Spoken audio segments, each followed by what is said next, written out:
Hello students, my name is Ayush Shukla और I am a chemistry teacher of Pathshala. ठीक है, तो बच्चों अगर आप लोगों को पूरी की पूरी केमिस्ट्री के लेक्चर्स चाहिए यूट्यूब पर तो वो आप लोगों को मिल जाएगा, लेकिन उसके लिए आपको क्या करना पड़ेगा, सब्सक्राइब करना पड़ेगा। ठीक है, तो आप हमारे चैनल को सब्सक्राइब कीजिए, अपने दोस्तों को शेयर कीजिए, जिसको भी ज़रूरत है सबको शेयर कीजिए। कोई भी जो है घर बैठे केमिस्ट्री पढ़ सकता है, और इवन केमिस्ट्री नहीं, फिजिक्स, बायो, अगर तुम्हें क्लास 10 की कोई भी चीज़ चाहिए सब यूट्यूब पे क्या है अवेलेबल हो जाएगा। ओके, तो बच्चों आज हम शुरू करने वाले हैं केमिकल रिएक्शन एंड इक्वेशन। तो इसमें क्या होता है कि केमिकल रिएक्शन को इनिशिएट करने में बहुत ज़्यादा दिक्कतें आती हैं। तो सबसे पहले हम शुरू करेंगे चेंजेस से। तो बच्चों हमें जनरली दो टाइप के चेंजेस के बारे में पता है। एक चेंज होता है केमिकल चेंज और दूसरा चेंज होता है फिजिकल चेंज। केमिकल चेंज में जैसे हम बात करें रस्टिंग ऑफ आयरन, या फिर हम बात करें जैसे कि बर्निंग ऑफ कार्बन, या हम बात करें जैसे burning of like magnesium ribbon, these are the examples of chemical changes. And physical change में जैसे बॉइलिंग ऑफ वाटर हो गया, या फिर हम बात करें मेल्टिंग ऑफ आइस हो गया, या फिर कटिंग ऑफ वुड हो गया, these are the physical changes. तो देखो बच्चों फिजिकल चेंज में क्या होता है, अगर हम फिजिकल चेंज के बारे में बात करें, ठीक है, फिजिकल चेंज के बारे में बात करें तो वो बच्चा रिवर्सिबल होता है। क्या होता है? रिवर्सिबल। मतलब हम उसको जो भी हमारी नई चीज़ बनती है हम उसको रिवर्स बैक कर सकते हैं। जैसे आइस बना, आइस को हमने मेल्ट कराया तो वाटर बन गया, वाटर को हमने फ्रीज किया फिर से आइस बन गया, तो वो रिवर्सिबल होता है। लेकिन बेटा जो केमिकल चेंज होता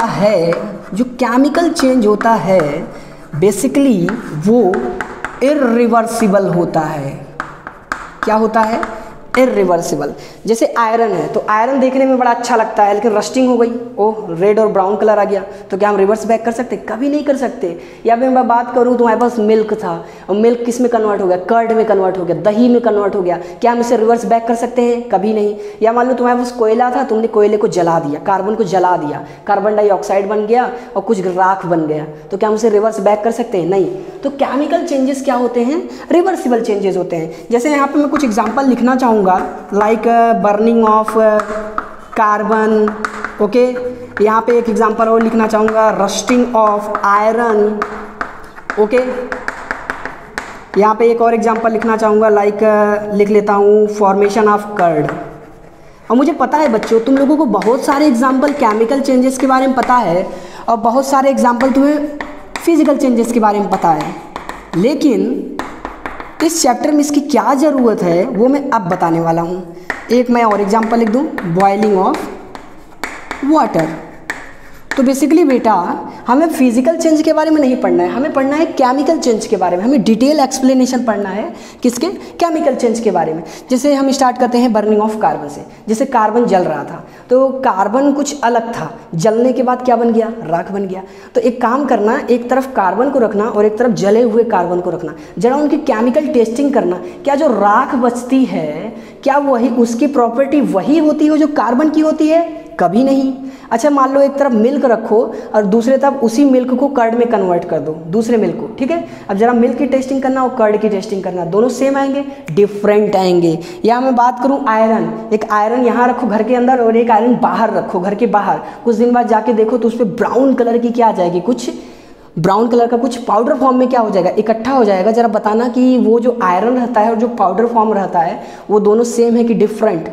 इसका मतलब क्या होता है कि केमिकल चेंज में, बड़े ध्यान से सुनना, केमिकल चेंज में जो हमारी पुरानी चीज़ रहती है वो किसी नई चीज़ में कन्वर्ट हो जाती है, कोई नया सब्सटेंस बन जाता है, कोई नया प्रोडक्ट बन जाता है, और उस नए प्रोडक्ट बनने के दौरान उसकी केमिकल प्रॉपर्टी बदल जाती है। क्या समझ में आया? केमिकल प्रॉपर्टी बदल जाती है। That is the chemical reaction. इसी को केमिकल रिएक्शन बोलते हैं। दुनिया में जितने भी केमिकल चेंज होते हैं सभी के सभी केमिकल रिएक्शन होते हैं। क्यों? क्योंकि केमिकल रिएक्शन का मतलब यही होता है कि कोई नई चीज़, कोई पुरानी चीज़ किसी प्रोसेस के दौरान एक नई चीज़ में कन्वर्ट हो जाए और एक नई प्रॉपर्टी के साथ बाहर आए, उसी को बोला जाता है केमिकल रिएक्शन। हमने बचपन में यही पढ़ा था कि केमिकल चेंजेस ये होते हैं, बेसिकली उसी का मॉडिफाइड वर्जन है क्या? Chemical reaction. अगर तुम्हें डिफाइन करना हुआ what will be the definition of the chemical reaction,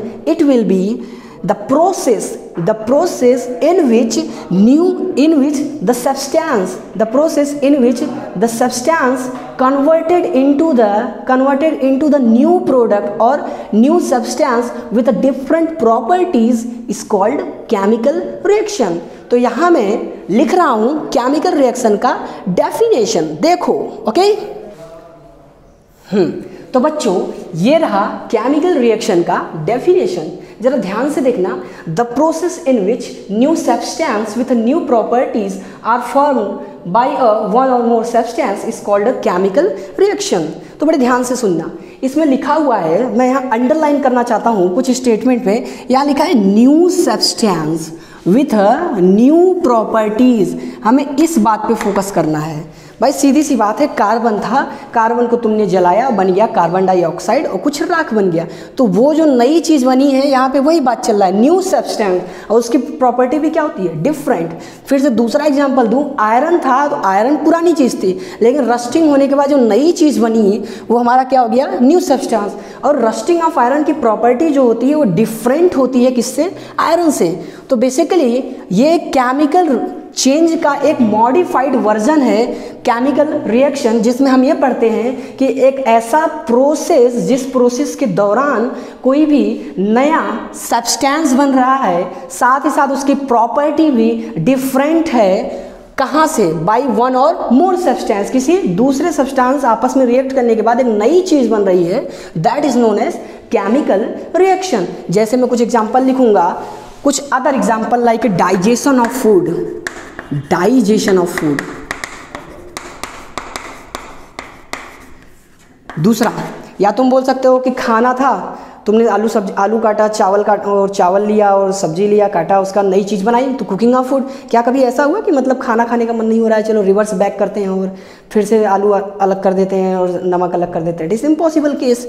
तो उसी तरीके से रिवर्स डाइजेशन ऑफ फूड, खाना खाते हैं, डाइजेस्ट होता है, अलग चीज़ बन जाती है। समझ रहे हो ना क्या चीज़ बनती है। चलो दूसरा एग्जांपल हम जैसे ले सकते हैं बच्चा, रेस्पिरेशन। कुछ लोगों को लगता होगा कि सर रेस्पिरेशन कैसे हो सकता है कोई एक केमिकल चेंज, या रेस्पिरेशन कैसे हो सकता है केमिकल रिएक्शन। बेटा जब हम ना ऑक्सीजन गैस अंदर लेते हैं ना, तो हमारे अंदर का जो ग्लूकोज है ना वो ऑक्सीजन गैस के साथ रिएक्ट करता है, और उसके ग्लूकोज के ब्रेकडाउन होने से हमें एनर्जी मिलती है। आई बात समझ में। Respiration is also type of a chemical change, इसीलिए वो काउंट हो रहा है किसमें, केमिकल रिएक्शन में। अब हम लास्ट बात पे अगर हम बात करें बच्चा, जो मैं सबसे पहले ही बोला था कि जितने भी केमिकल चेंज हैं सभी के सभी क्या है, एक केमिकल रिएक्शन के एग्जाम्पल है। All chemical changes are a type of chemical reaction. Reverse भी सही है, सारे के सारे दुनिया के केमिकल रिएक्शन क्या होते हैं, केमिकल चेंज होते हैं। भाई सीधी सी बात है, नई चीज बन रही है तो केमिकल चेंज होगा, बेसिक फंडामेंटल। चलो तो यहाँ पे एक छोटा सा नोट और लिखूंगा, all chemical changes, all chemical changes are a type of chemical reaction। ठीक है, तो चलो एक बार कंक्लूजन पे आते हैं। सिर्फ 2 मिनट लगेगा कंक्लूजन देने में। हमने सबसे पहले बताया चेंजेस में फिजिकल चेंज होता है और केमिकल चेंज होता है। फिजिकल चेंज को हम रिवर्स बैक कर सकते हैं, लेकिन केमिकल चेंज को हम रिवर्स बैक नहीं कर सकते हैं, जैसे कि rusting of iron, burning of carbon या फिर फॉर्मेशन ऑफ कर्ड। तो ये सभी एग्जाम्पल ऐसे हैं जिसको हम रिवर्स बैक नहीं कर सकते हैं। तो बेसिकली केमिकल चेंज का मतलब होता है कि कोई एक पुरानी चीज़ कोई एक नई चीज़ में क्या हो जाए, कन्वर्ट हो जाए, जिसकी प्रॉपर्टी पुराने वाले चीज़ से क्या होगी, डिफरेंट होगी। और उसी केमिकल चेंज को क्या बोला जाता है, केमिकल रिएक्शन। यहाँ लिखा है, हम समझ सकते हैं, नया सब्सटेंस और नए प्रॉपर्टी के साथ बन रहा है किसी पुराने सब्सटेंस से, तो उसी को क्या बोलते हैं, chemical reaction, like digestion of food, respiration. और यहाँ पे एक लास्ट पॉइंट लिखा है कि दुनिया के सारे केमिकल चेंजेस वो सभी की टाइप के क्या होते हैं, केमिकल रिएक्शन। और इसका रिवर्स भी सही है। थैंक यू बच्चों।